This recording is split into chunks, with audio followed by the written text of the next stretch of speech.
Jesse, for that intro and for saving that poem. I was telling Jesse earlier that was like the first time a stranger said yes to my work. So it was, it was really meaningful. And also, that was back when you had to mail the submissions, and I sent it in the mail, and I had a big typo in my email address.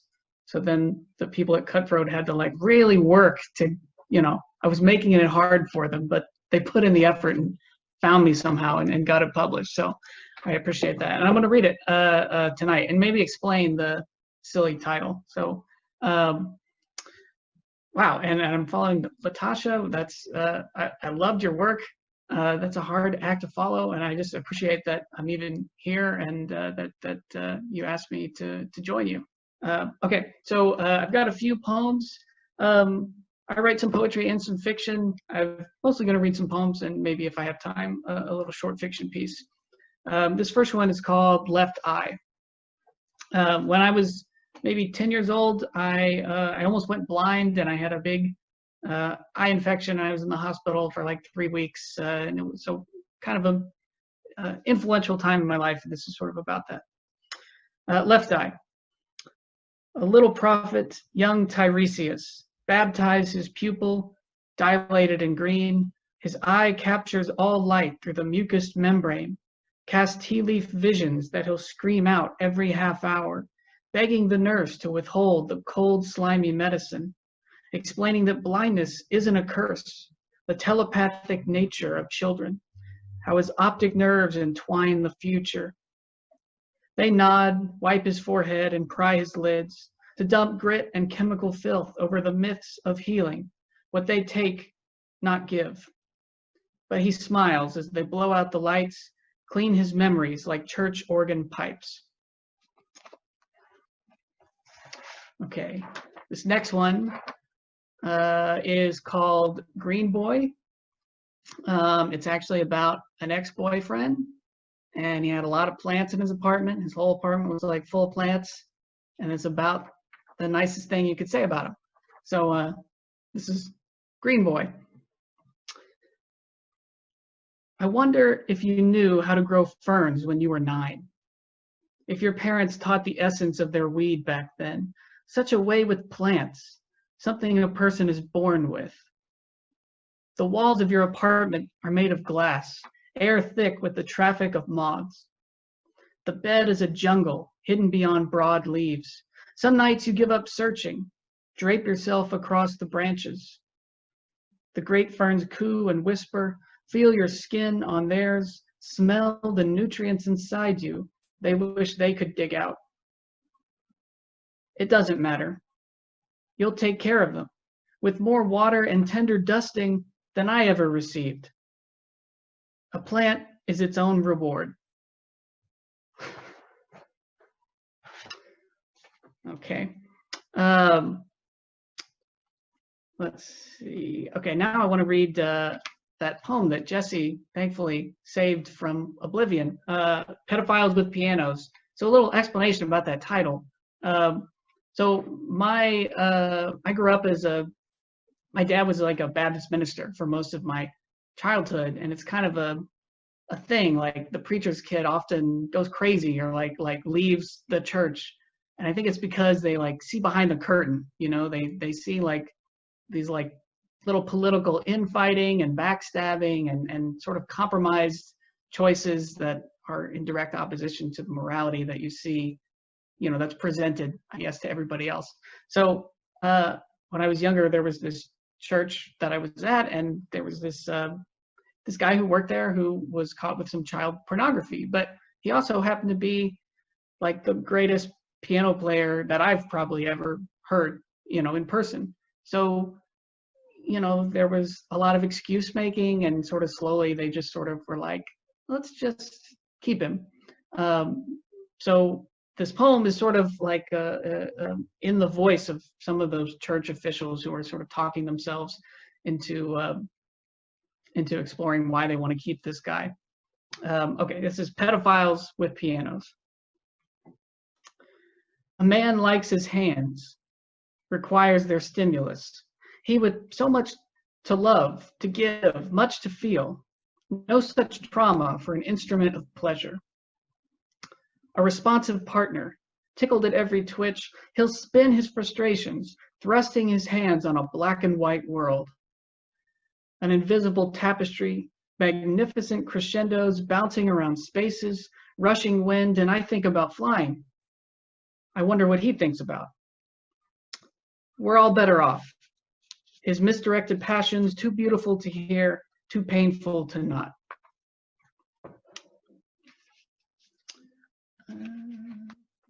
Okay, that was actually published in my chapbook, Jesus Works the Night Shift. I'm reading a few pieces from that one, and now I'd like to read the title poem called Jesus Works the Night Shift. Did you notice the dawn, pure and unremarkable? I'll rub your shoulders, baby. You can talk about failure. Did you feel power leave your bones when playing dirty footsie on the line? Is your helmet damp with blood again? Did you get that promotion, honey? Did you pick up some groceries, doll? Did you read about yourself in the paper and how you're all the rage? And I do mean rage. You know you better get down there and explain to those folks because they're sure looking for someone to blame. And right now they got you. And they're coming with a pitchfork posse. And honey, if you're going to ask them all to supper, then I got to know so I can whip something up right quick. And you better figure out what to say because they're coming hungry. And all the fish and loaves in the world can't save you now.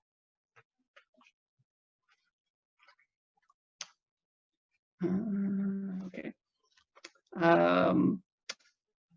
Okay, I'd like to read another one from this chapbook. This is called The Corn Syrup Factory. So when I was in my master's program, I had a weird job one summer where I was the security guard at a corn syrup factory, which was weird. I was like in a little box for like 12 hours a day. Just like letting truckers in and out, but it was really good for writing because I was just sitting there and just sort of writing nonstop. And about halfway in my shift, there would be this like change among the factory workers. You'd see this huge wave of people, like relatively fresh face, like walking in, and you'd see these other people like walking out, and their faces were just so full of like, defeat and depression and like almost a kind of insanity. And so I was just super inspired by those faces. And then when like the shift change would happen, I would just like write down as much as I could, just anything that popped in my head. So then I kind of pulled that into this poem called The Corn Syrup Factory. It has like 6 parts, and each part is sort of like from the voice of a different factory worker. So The Corn Syrup Factory. 1. Good old hops who work hard don't have to think. Will you let me sing to you from my grave, music poured from the blood of the desert? I just want to go home. They tell me a cloud is a collection of dirt and water, that were I to attempt sitting on one, I would plunge through a misty essence, disappear for half a second before breathing open air, where for half a moment I would experience clarity before being crushed by the weight of myself returning to earth as broken glass. What we must smell like to some animal caught between us, some slight insect crushed, his cracked exoskeleton excreting dark juices to drip unnatural down our backs, cold autumn rain and mist with wet leaves. The eyes should be removed, placed mightily in a glass jar filled with a semi-permanent saline solution. Reach into my chest cavity, spin me out like a wound hose. I am a bureau somewhere. I'm not sure who I am anymore. 2. There's only so much ore, only so much energy in the world. Pacing, clawing the tattered edges. I'm a tiger without eyes. We will forget your benevolence. Young, pale horses. I am a species, diluted grime cultivated from the murky edges of a gutter. I am a being with wings, with livers, with thirst to devour things bigger than me, to incorporate them, shrinking in my stomach like a trash compactor, like coal into diamonds, flavorful, gorgeous, ravenous with character, hosting an inner being, gagging, trying to lure him out, find him a home, round and hollow with a snug space in which to slide, a dancing soul that sings with 6 voices, whistling the start of a shift. There's a hill where a baboon stole part of myself. 3. Corn licked, beet sniffed, carrot rubbed, pumpkin fucked. Sometimes a hero saves me to discover in the recent past I have eaten the skin of animals, had fur go slimy and stick to my gums. I climbed a spiral staircase around the veins of my throat, up the incline of my tongue, broke a dark red ocean. When I write the time, that's what time is. All parts of me must rest. The feet, the hands, the stomach, the cock, the vision, the intellect, the judgment of good and not good, the ability to even see myself. All parts need time to rest. Every piece should gather its strength. The morality of centipedes, bodies curved like gears in motion. My life is devoid of joy. I will attach myself to this small, innocent creature, excuse my life for his. 4. Puffs of ash erupting from deep in the back of your scratched throat. It's hard having a tongue with sharp teeth. An early morning and hearing 6 mute voices, stale sunlight, dirty panes, a steaming, rusted pipe organ wasteland stinking of some unnatural rot, singing in insane mechanical notes, powerful sour smell, sounds that make one's mouth feel dark, the way a gate shudders when it closes. No one wants to read about eyes, learn about brains, dream about spirits. What kind of young man was he? You have to wonder these things or you'll go crazy somewhere in the future. Cirrus fire of the sky, burning the horizon until it crashes down like more metallic glass. Men are weaker than women, flimsy postures. I'm sick with meaninglessness. The plant farm, a silver steampunk octopus. 5. I want to be the wealth someone dispenses in tiny pieces among the poor. I want to be exchanged for small fruits, sacks of rice, a new blade, a rope. I want to disappear and become part of the invisible fabric that keeps the world from spinning to shreds, part of that mystical energy always calling inward, always whispering, you are home. Nothing can destroy what has been built in the anguish of far dreams like water from rocks. A person pays for everything he does. No one survives seeing wonders. No one lives through flames. There are men and there are telephone poles. There are women and there are honeybees. There are prophets and there are blackberries. There are children and there are dark oceans. The telepath, his voice a waterfall, deep wood of a cathedral resonating, a thin slice of throat, gray waves and eyes take in all the surrounding light. 6. Burns of brushed fingertips, singed hairs on the chest, charcoal teeth, obsidian skin, smoking eyes that speak of the future, lips curled like a wave, like the crust of my face were to peel off, pull us into the past. I know pain. Now make me God. Broken glass in my blood absorbed what was unique about me, then spewed me out, crumpled and calcified. My forearms radiate with the tired heat of letting go. Okay, those were the pieces of the corn syrup factory. Sounds like a lovely place to go. I know. Do I have time to read one other flash fiction piece? I don't know. Okay, cool.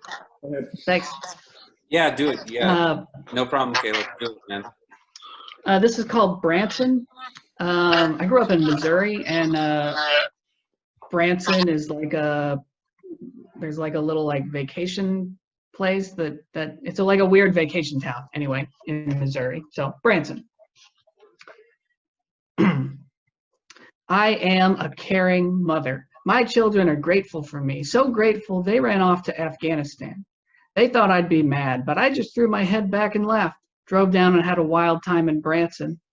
I remember my brother, how we used to conspire together under the stairs, giggle about our parents and how against them we were. Now he's 52, married a girl with a loose hinge, and his kids hate his guts. My children like pickles, and I wonder if there are pickles in Afghanistan. If only they'd call me, I could send them a jar. They're pretty salty, the pickles. I'm sure they'd keep. I read a parenting book once. It advised spanking for those defiant times, so I spanked, and now, oh Lord, what a villain I was when I told my daughter she ought to give that devil toddler a good swat just below the diaper line. Nothing painful, just a quick tap to let the kid know, hey, the world's a dangerous place. I can be dangerous too.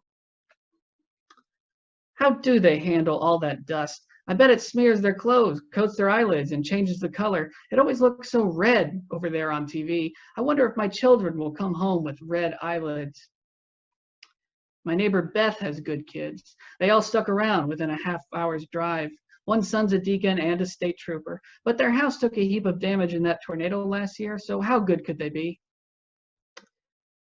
I'm seeing a counselor since my kids left. There's this thing inside me, like a new person frowning just under my skin. I'm not sure who I am. My counselor told me to talk to her, the frowner, get to know her a little. My counselor told me not to go to Branson. My husband's name is Perry, which isn't much of a name for a man. He's not a great husband. It's all wrapped up in love languages. He brings me little gifts, mostly flowers. It was nice the first time. I smiled and said, "But what on earth do you do with these?" I told him not to, but he keeps bringing me flowers. I don't know where he gets them, but I'm worried they're cheap. Perry's just been so selfish since the kids left for Afghanistan. He paces the house saying, "I'm their father, I'm their father." And I sit there knitting and think, what am I, a turd? He wants them all to himself. He was never that affectionate before they left. Now he talks about hugging my children like they're dying. The counselor called this a reversal. I thought that sounded too fancy for what it was.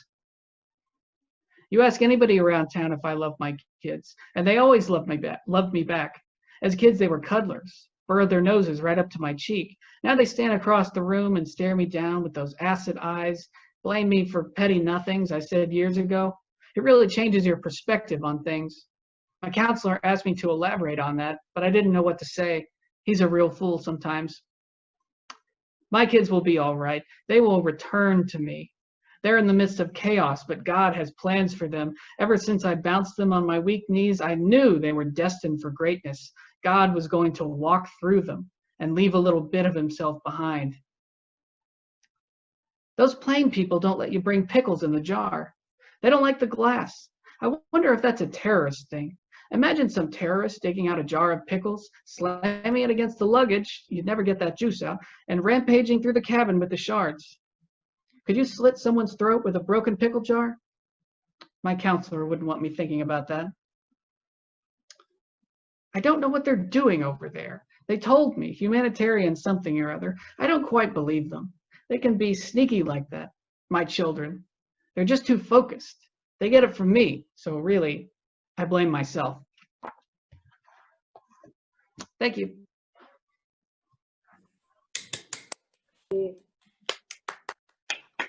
Thank you, Caleb. So cool. We got Natasha. I want to be a security. I want to be a security guard at a corn syrup factory, bro. Come on. No, you don't.